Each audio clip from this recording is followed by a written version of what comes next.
அன்பார்ந்த மாணவ செல்வங்களே, 8ஆம் வகுப்பு கணக்கில் இன்று நாம் பார்க்க போவது விகிதமுறு எண்களை ஒப்பிடுதல். ஒப்பிடுதல் என்பது என்ன? எந்த விகிதமுறு எண் பெருசு, எது சிறுசு அல்லது சமமா அப்படிங்கறத பார்க்கிறது தான் ஒப்பிடுதல். இந்த முதல் கணக்கா பார்க்கலாம். 5/17 -10/19 இந்த ரெண்டு விகிதமுறு எண்கள். இதுல எது பெருசு அல்லது எது சிறுசு அப்படிங்கறத பார்க்கணும். பொதுவா நமக்கு எல்லாம் தெரியும், மிக எண் தான் பெருசு, குறை எண் சிறுசு. எல்லா மிக எண்களும் குறை எண்ணோட பெரியது. அப்ப இதுல இது மிக எண், இது குறை எண். அப்ப 5/17 பெரியது -10/9. இது உடனடியா சொல்லிடலாம். ரெண்டுமே மிக எண்ணா இருந்தா அப்ப நம்ம கண்டுபிடிக்கணும். ரெண்டுமே குறை எண்ணா இருந்தாலும் கண்டுபிடிக்கணும். ஆனா ஒரு மிக எண்ணும் குறை எண்ணு கொடுத்தா மிக எண் தான் பெரியது, அது உடனே சொல்லிடலாம். ரெண்டாவது கணக்க பாருங்க. 1/3 4/3 ரெண்டு விகிதமுறு எண் இருக்கு. 1/3 4/3. இதனால கவனிக்க, ரெண்டு பகுதிகள் சமமாக இருக்கு. பகுதிகள் சமமாக இருந்தால் தொகுதியை ஒப்பிட்டால் போதும். பகுதி சமமா இருந்தா போதும், தொகுதியை வச்சே பெரிய எண் சின்ன எண் சொல்லிடலாம். இப்ப பகுதி சமமா இருக்கா, தொகுதியை பாருங்க. இங்க 1, இங்க 4, 4 தான் பெருசு. அப்ப 1/3 சிறியது 4/3. இது இங்கிலீஷ்ல கிரேட்டர் தேன் அப்படிம்பாங்க, இது less than. 1/3 less than 4/3. 5/17 greater than -10/9. greater than less than. பெரியது சிறியது. இப்படி இருந்தா பெரியது, இப்படி குறுகி இருந்தா சிறியது. நல்ல கவனிச்சுங்க. பகுதி சமமாக இருந்தா தான் தொகுதியை ஒப்பிடணும். தொகுதி சமமாக இருந்து பிரயோஜனம் இல்லை. தொகுதி சமமா இருந்தா பகுதியை ஒப்பிட்டு சொல்லவே கூடாது, அது முக்கியம். மூணாவது கணக்கு பார்ப்போம். 3/4 3/4/5/6 3/4, 5/6. இந்த ரெண்டு கணக்கையும் பார்ப்போம். இந்த கணக்கை பார்ப்போம். இந்த ரெண்டு விகிதமுறைகள்ல எது பெருசு? பகுதி சமமாக இல்ல, ரெண்டுமே மிக எண்ணா இருக்கு. அப்ப நம்ம கண்டுபிடிக்கதான் செய்யணும். எப்படி கண்டுபிடிக்கணும்? பகுதியில 4 6 இந்த ரெண்டுக்கும் மீச்சியமா பார்க்கணும். 4 6 மீப்போமா அப்படின்னு இப்ப படிப்போம். முந்தி மீச்சியமான்னு சொன்னாங்க, இப்ப மீப்போமா. மீப்பெரு பொது மடங்கு. இது எப்படி பார்க்கிறது? ரெண்டுக்கும் பொது வகை எண் 2ஆல வகுக்கலாம். 2 4 3 2 6. இப்ப மீ போ மா, அதாவது இங்கிலீஷ்ல LCM சொல்லுவாங்க. = 2 × 2 × 3. 2 4 4 12. இதுக்கு மீச்சி 4க்கு 6க்கு மீச்சிமா 12. அப்ப இதை 12 ஆக்கணும், இதை 12 ஆக்கணும். அப்படி ஆக்கினா பகுதி சமமாயிடும். இதை 12 ஆக்குறதுக்கு எதால பெருக்கணும்? 3ஆல பெருக்கினா 12 ஆயிடும். அதே 3 கொண்டு தொகுதியை பெருக்கணும். 3 9, 4 12, 5/6. இந்த 6 12 ஆக்கணும், இது மீச்சமா ஆக்கணும். அப்ப எதால பெருக்கணும்? 2ஆல பெருக்கணும். அதே போல தொகுதியை 2ஆல பெருக்கணும். 2 10/6 12. இப்போ 3/4 என்ற பின்னம் 9/12 அப்படிங்கிற சமான பின்னமா மாறிடுச்சு. சமான பின்னத்தை பற்றி நான் போன வீடியோல சொன்னேன். சமம் தான் ரெண்டும். 3/4 9/12 சமம். இந்த பின்னம் இந்த பின்னமா மாறிடுச்சு. இந்த விகிதமுறை என்ன மாறிட்டு, இந்த விகிதமுறை இந்த விகிதமுறை என்ன மாறிட்டு, இது சமம் தான். அப்ப இதை ஒப்பிடுவதற்கு பதிலாக இந்த ரெண்டும் ஒப்பிடலாம். இதுல ஒப்பிடுறதால நமக்கு என்ன ஈஸி? பகுதிகள் சமமாக ஆகிவிட்டது. இப்படி சமமாக்குறது தான் மீட்போமா கண்டுபிடிக்கிறோம். இப்ப பகுதி சமமாயிடுச்சு. இப்ப தொகுதியை ஒப்பிட்டு பார்க்கணும். 9 பெருசா 10 பெருசா? 10 பெருசு.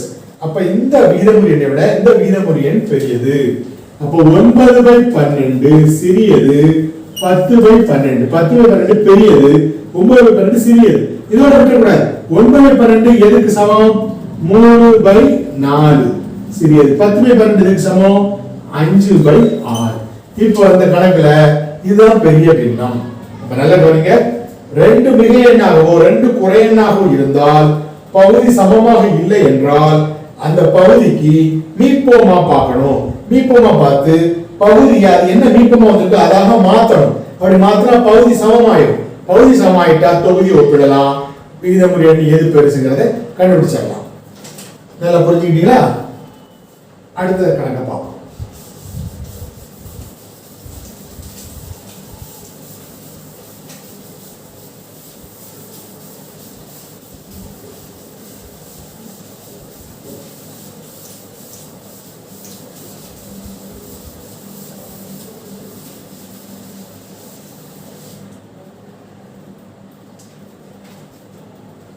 அடுத்து நாலாவது கணக்கு 9/-4, -2/3. இப்போ ரெண்டுமே குறையன், அதனால இதை நம்ம உடனே சொல்ல முடியாது, கண்டுபிடிக்கத்தான் செய்யணும். அதே சமயம் இங்க பாருங்க, பகுதியில மைனஸ் இருக்கு. பொதுவா பகுதியில மைனஸ் இருந்தா அது திட்ட வடிவத்தில் இல்லை. அதை வந்து தொகுதிக்கு மைனஸை கொண்டு போகணும். அதாவது இதை எப்படி மாத்திக்கிறோம் நம்ம? -9/4 -2/3. இந்த மைனஸை மேலே தொகுதியிலே போடலாம். ஒரு மைனஸ் தொகுதியிலே வரலாம், பகுதியிலே வரலாம், நடுவில் கூட போடலாம்.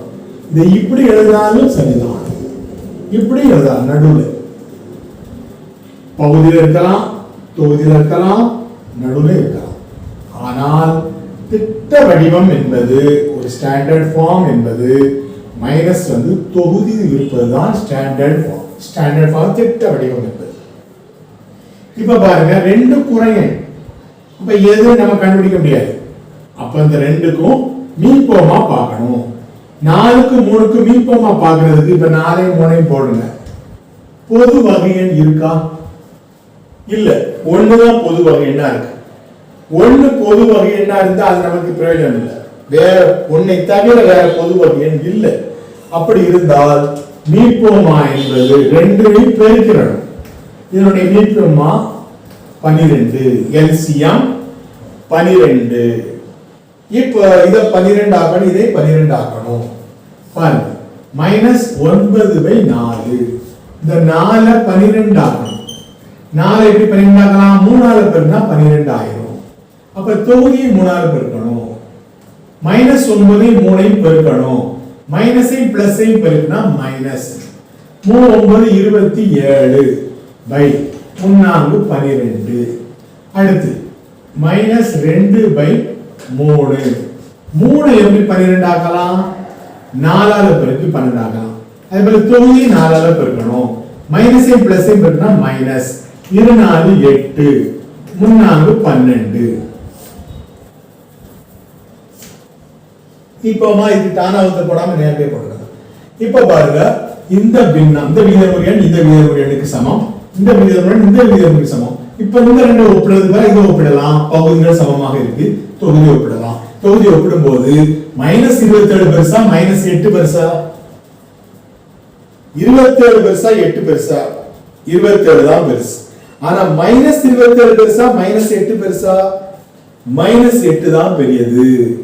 அப்ப -8/12 பெரியது, -27/12. நல்லா கவனிங்க, மைனஸ் இல்லன்னா 27 தான் பெருசு, மைனஸ் இருந்தா -8 தான் பெரியது. மைனஸ்ல வந்து சின்ன எண் பெரிய எண்ணா மாறிடும். அப்ப இந்த ரெண்டுல பெரிய, இப்ப இத நம்ம என்ன செய்யணும்? மாத்திக்கிறோம். -8/12ங்கிறது என்னது? என்ன பின்னம்? -2/3. -27/12 எது?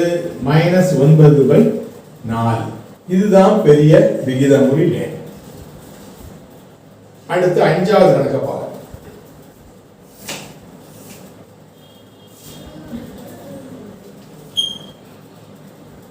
மூணு பை 4 15/20. இந்த ரெண்டு மிகை விகிதமுறை எண்கள். ஏதாவது ஒரு குறையா இருந்தா டக்குன்னு சொல்லிடலாம், மிகை எண் தான் பெரிய எண், இது அப்படின்னு சொல்ல முடியாது. அடுத்து இன்னொரு முக்கியமான விஷயம் நல்லா கவனிங்க. 15/20 15/20ங்கிறது ஒரு சுருக்க முடியும். இந்த பின்னத்தை இந்த விகிதமுறை நம்ம சுருக்கலாம், திட்ட வடிவத்துக்கு கொண்டு வரலாம். திட்ட வடிவத்தை ஏற்கனவே போன வீடியோல நான் சொல்லியிருந்தேன். ஒரு பொது வகை எண்ணால வகுத்து நம்ம திட்ட வடிவத்துக்கு கொண்டு வரலாம். இது திட்ட வடிவத்துல தான் இருக்கு. 3க்கு 4க்கும் பொது வகை எண் இல்லை, 1 தான் பொது வகை எண், அது நமக்கு பிரயோஜனம் இல்லை. 3க்கு 4 பொது வகை எண் கிடையாது. ஆனா 15/20க்கு பொது வகை எண் இருக்கு. 15/20 எடுத்துக்கிறோம், 5ஆல வகுக்கலாம். 3×5 15, 4×5 20. 15/20 எதுக்கு சமம்? 3/4க்கு சமம். இது எவ்வளவு? இந்த பின்ன எதுக்கு சமம்? 3/4க்கு சமம். இங்க என்ன இருக்கு? 3/4 இருக்கு. இது எதுக்கு சமம்? 3/4க்கு சமம். ரெண்டுமே 3/4 தான். அப்ப இதுல பெரியது சிறியது கிடையாது. 3/4 = 15/20. ரெண்டுமே சமம் தான். இதனுடைய திட்ட வடிவம் தான் இது. இப்படி சமமாகவும் வரலாம், பெரியதாகவும் வரலாம், சிறியதாகவும் வரலாம். இதுதான் விகிதமுறு எண்களை ஒப்பிடும் முறை. இப்ப இது எல்லாம் படிச்சதுக்கு அப்புறம் ஒரு எளிமையான ஒரு முறையை நான் சொல்லி தர போறேன். அதனால கவனிச்சுக்கிடுங்க.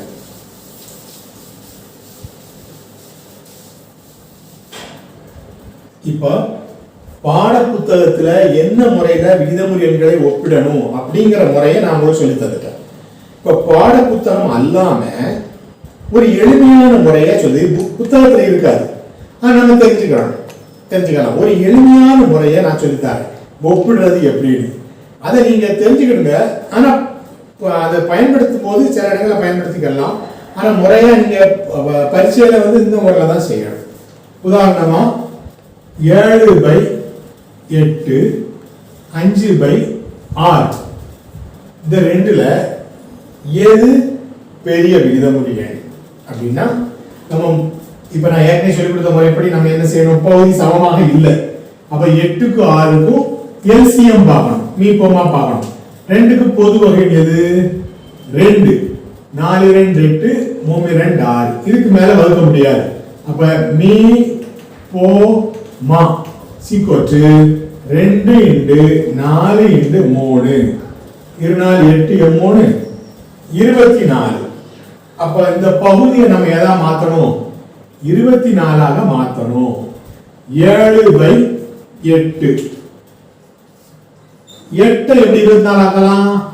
3ஆல பெருக்கினா 24 ஆயிடும். அப்ப தொகுதியை 3ஆல பெருக்கணும். 7 3 21/24. இப்படி தொகுதியையும் பகுதியையும் ஒரே எண்ணால் பெருக்குவதால் அந்த விகிதமுறு எண்ணுக்கு எந்த பாதிப்பும் வராது, அதனுடைய மதிப்பு மாறாது. அப்ப 7/8 இதுக்கு சமமாயிடும். அதே போல 5/6 எடுத்துக்குவோம். 5/6 இந்த 6 24 ஆக்கணும். அப்ப எதால பெருக்கலாம்? 6 4 24, 4ஆல பெருக்கணும். அப்ப தொகுதியை 4ஆல பெருக்கும். 5 4 20/24. இப்ப இந்த பின்ன இதுக்கு சமம், இந்த பின்ன இதுக்கு சமம். இதை ஒப்பிடலாம், இதை ஒப்பிடலாம். பகுதிகள் சமமா இருக்கு. தொகுதி ஒப்பிட்டு பாருங்க. 21 20 இதுதான் பெருசு. அப்ப 21/24 பெருசு. 20/24. 21/24 எது?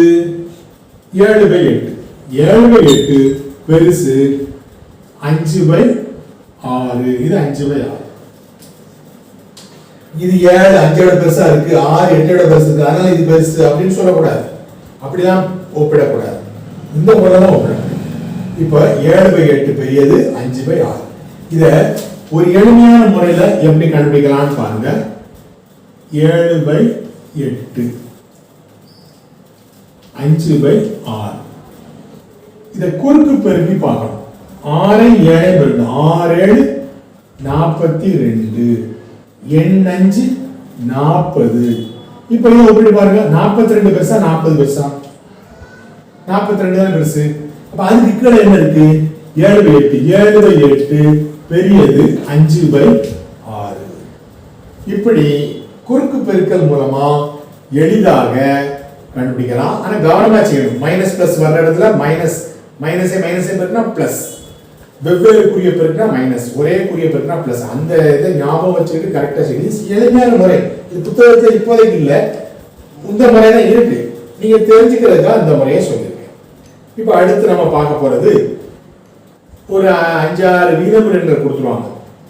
7 வரிசையில எழுதுங்க அப்படின்னு சொல்லுவாங்க. 7 வரிசையிலயோ 2 வரிசையில எழுத சொல்லுவாங்க.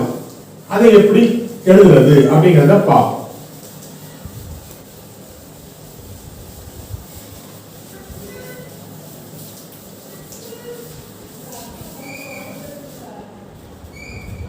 இந்த கணக்கை பாருங்க. 7 வரிசையில் 7 வரிசை மற்றும் இறங்கு வரிசையில் எழுது.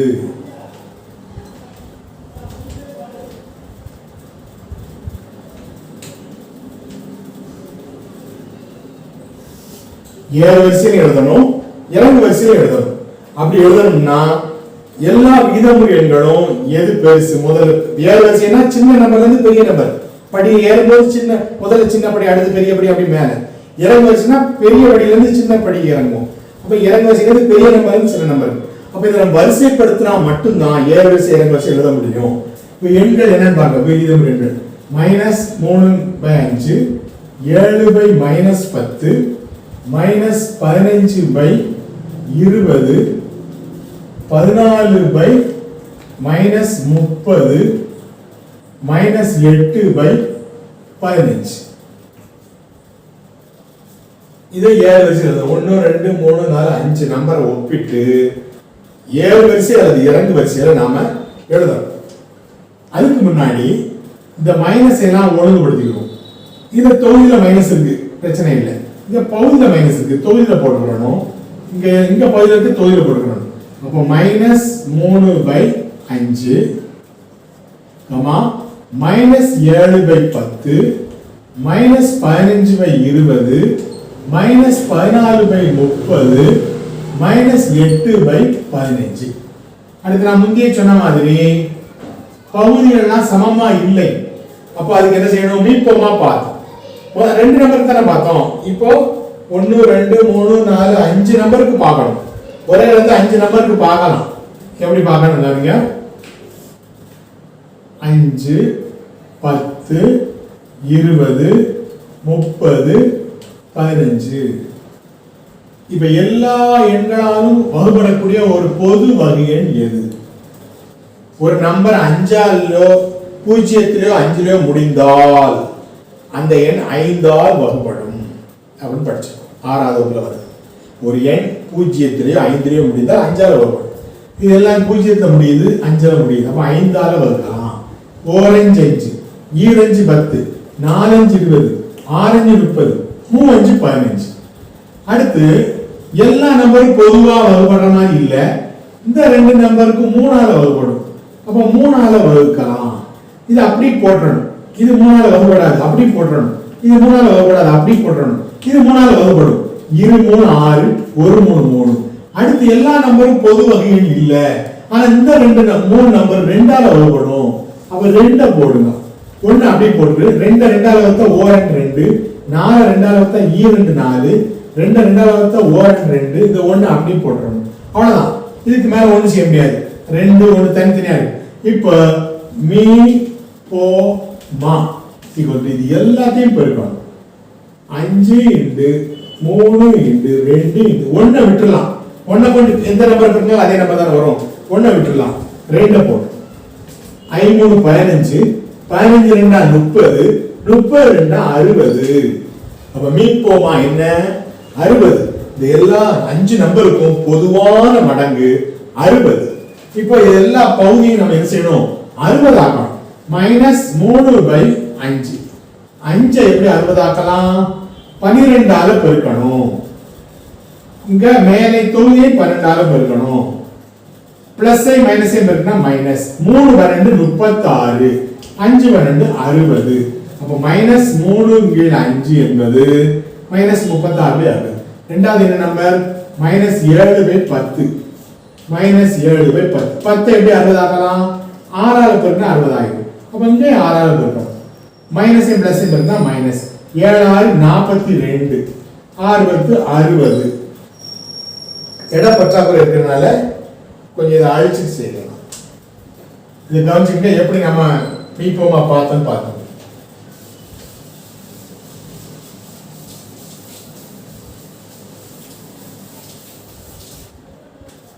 அடுத்து மைனஸ் 15/20 மைனஸ் 15/20 20 எப்படி 60 ஆக்கலாம் 3 ஆல பெருக்கணும் அப்ப இங்கே 3 ஆல பெருக்கணும் பிளஸ் ஐ மைனஸ் ஐ பெருக்கினா மைனஸ் 15 3 45 பை 20 3 60 அடுத்து என்ன இருக்கு மைனஸ் 14/30 மைனஸ் 14/30 30 எப்படி 60 ஆக்கலாம் 2 ஆல பெருக்கணும் தொகுதியை 2 ஆல பெருக்கணும் பிளஸ் ஐ மைனஸ் ஐ பெருக்கினா மைனஸ் 14 2 28 பை 30 2 60 மைனஸ் 8/15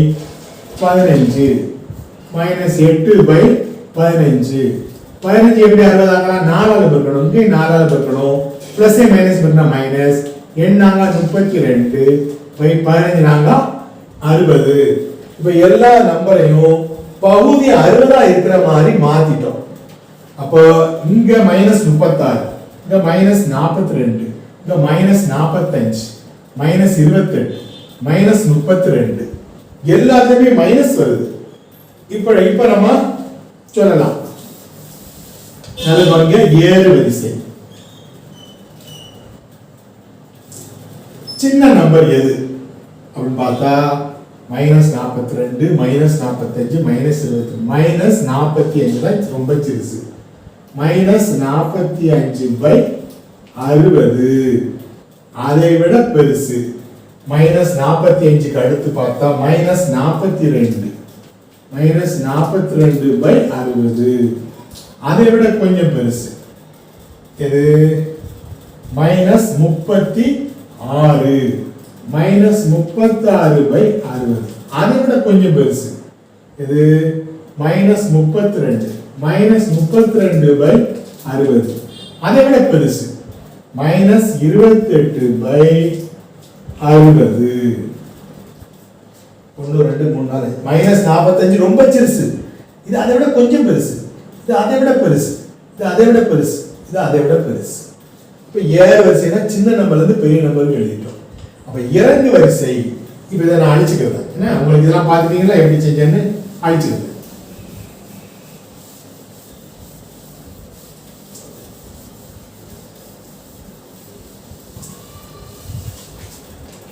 இறங்கு வரிசைன்னு போட்டு என்ன செய்யணும் இது அப்படியே மாற்றி எழுதணும் மைனஸ் 28/60 எப்படி எழுதணும் அதை விட சிறுசு மைனஸ் 32/60 அதை விட சிறுசு மைனஸ் 36/60 அதை விட சிறுசு மைனஸ் 42/60 அதை விட சிறுசு மைனஸ் 45/60 இப்ப இது ஏறு வரிசை இறங்கு வரிசை இறங்கு வரிசையில பெரிய நம்பர்ல இருந்து சின்ன நம்பருக்கு போறோம் ஏறு வரிசையில சின்ன நம்பர்ல இருந்து பெரிய நம்பருக்கு போறோம் இது பெருசு அதனால அதை பார்த்து பெருசு பெருசு இது சிறுசு இப்ப இப்படி இதை போடும் இப்ப எல்லாருக்கும் உங்களுக்கு ஒரு சின்ன ஒர்க் கொடுக்குறாங்க என்ன தெரியுமா இது எல்லா பகுதியிலும் 60 இருக்கு இந்த மைனஸ் 28/60 இதுல எந்த நம்பரை மைனஸ் 28/60 மாத்தணும் அப்படிங்கறத நீங்க எழுதணும் அதே போல மைனஸ் 32/60 எந்த நம்பரை மைனஸ் 32 60 ஆகணும் அப்படிங்கறத எழுதணும் வீடியோ பார்த்து எழுதக்கூடாது நீங்களா கண்டுபிடிச்சு இதில் எழுதணும் இந்த ஒவ்வொரு நம்பரும் எதுல இருந்து எது வந்துச்சு மைனஸ் 28 ஒரு உதாரணம் சொல்றேன் மைனஸ் 28/60 இது இங்க இருந்து வந்தது இதை 2ஆல பெருக்கினா 60 இது 2ஆல பெருக்கினா மைனஸ் இதே மாதிரி ஒவ்வொரு நம்பரும் எந்த நம்பர்ல இருந்து வந்ததுன்னு சொல்லி நீங்க ஒரு நோட்ல எழுதி சரி பார்த்துக்கோங்க இன்றைக்கு இதோட போதும் நன்றி வணக்கம்